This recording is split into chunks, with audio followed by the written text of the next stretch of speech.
નમસ્કાર, આપ જોઈ રહ્યા છો સ્પાર્ક ટુડે ન્યૂઝ। ગુજરાત રાજ્યના વડોદરા જિલ્લાના સાવલી તાલુકામાં આવેલી સ્વર્ણિમ ગુજરાત સ્પોર્ટ યુનિવર્સિટી એ દેશની બીજા નંબરની સ્પોર્ટ યુનિવર્સિટી છે, જેની અંદર ગુજરાત અને સમગ્ર ભારત દેશના દરેક રાજ્યના અંતરિયાળ વિસ્તારોના ગરીબ પરિવારોના દીકરા દીકરીઓ કે જેઓ દરેક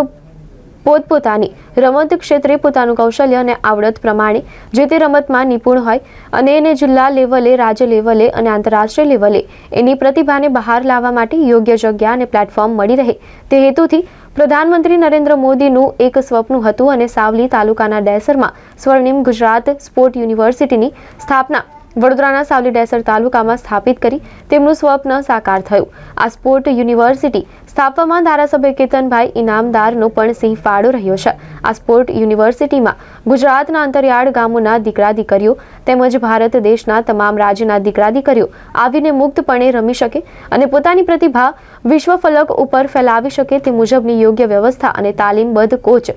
અને સાહસી કુલપતિ ડોક્ટર રાવલના માર્ગદર્શન હેઠળ રમતવીરોને તાલીમ આપવામાં આવે છે। ત્યારે થોડા સમય પહેલા દિલ્હી ખાતે મહિલા ખોખો વિશ્વ કપ યોજાયો, જેમાં 32 વિવિધ દેશોની ટીમોએ ભાગ લીધો હતો અને તેમાં ભારતની મહિલા ખોખો ટીમે નેપાળ સામે ભવ્ય વિજય મેળવ્યો અને એમાં ખાસ કરીને ડાંગની દીકરી અને ગુજરાતની 60 છોકરીઓમાંથી સિલેક્ટ થઈને ભારતીય મહિલા ખોખો ટીમમાં સમાવેશ થઈ અને ઓલરાઉન્ડર દેખાવ કર્યો અને પોતાની ટીમને વિજેતા બનાવી। એ દીકરી એટલે ભિલાર ઓપીના આજ સ્વર્ણિમ ગુજરાત સ્પોર્ટ યુનિવર્સિટીમાં ભણી અને આ જગ્યાએથી જ તેણે યોગ્ય તાલીમ લઈને આંતરરાષ્ટ્રીય લેવલ સુધીની ખ્યાતિ મેળવી અને પોતાના ગામ, પોતાના મા બાપ, પોતાનું રાજ્ય, યુનિવર્સિટી અને દેશનું નામ રોશન કર્યું। ખોખોમાં ડિપ્લોમા કરું છું। હું હાલમાં ખોખો વર્લ્ડ કપનો જે ખોખો વર્લ્ડ કપ યોજાયો હતો દિલ્હી ખાતે, ત્યાં હું રમી હતી। ઇન્ડિયાની ટીમને રિપ્રેઝેન્ટ કર્યું અને જેમાં અમારો ગોલ્ડ મેડલ આવ્યો, જેનાથી મારા સ્વાગત માટે સ્વર્ણિમ ગુજરાત સ્પોર્ટ્સ યુનિવર્સિટી દ્વારા શિક્ષકો, સર લોકો અને સ્ટુડન્ટ દ્વારા ભવ્ય સ્વાગત કરવામાં આવ્યું અને તે માટે હું ખૂબ જ ખુશ છું। મને ખૂબ જ આનંદ થાય છે કે મારા માટે લોકો પ્રાઉડ કરે છે। સ્વર્ણિમ ગુજરાત સ્પોર્ટ્સ યુનિવર્સિટી ગુજરાતની અંદર માન્ય પ્રધાનમંત્રી શ્રી નરેન્દ્રભાઈ મોદીનું એક સ્વપ્ન હતું કે ગુજરાતના ખેલાડીઓ, ગુજરાતના રમતવીરો માટે અભ્યાસ અંગે અને ખેલાડીઓ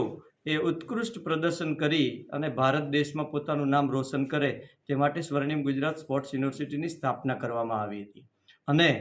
આજે એ વર્તમાન એ મુખ્યમંત્રી ભૂપેન્દ્રભાઈ પટેલ સાહેબ,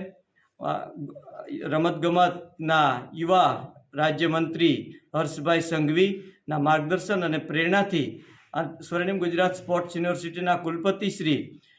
ડૉક્ટર મનીષ રાવલ સાહેબના એ માર્ગદર્શન અને પ્રેરણાથી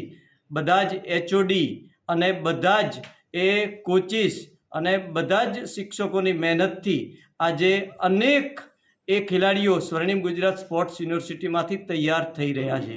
અને એ અંતર્ગત અમારા માટે ખૂબ એક મહત્ત્વની અને ગૌરવપૂર્ણ ક્ષણ છે કે ભિલાર ઓપીના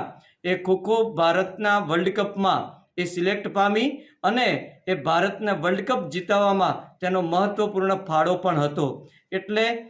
ભિલાર ઓપીના માટે આજે સ્વર્ણિમ ગુજરાત સ્પોર્ટ્સ યુનિવર્સિટીની અંદર એ ભવ્ય તેનું સ્વાગત કરવામાં આવ્યું હતું અને અનેક રમતવીરોને એનાથી પ્રોત્સાહન અને પ્રેરણા મળે, જેથી કરીને આવનાર 2036 ઓલિમ્પિકમાં એ ભારતના અનેક રમતવીરો એ આગળ આવી ગોલ્ડ મેડલ મેળવી અને ભારતનું નામ રોશન કરે। આપનું નામ?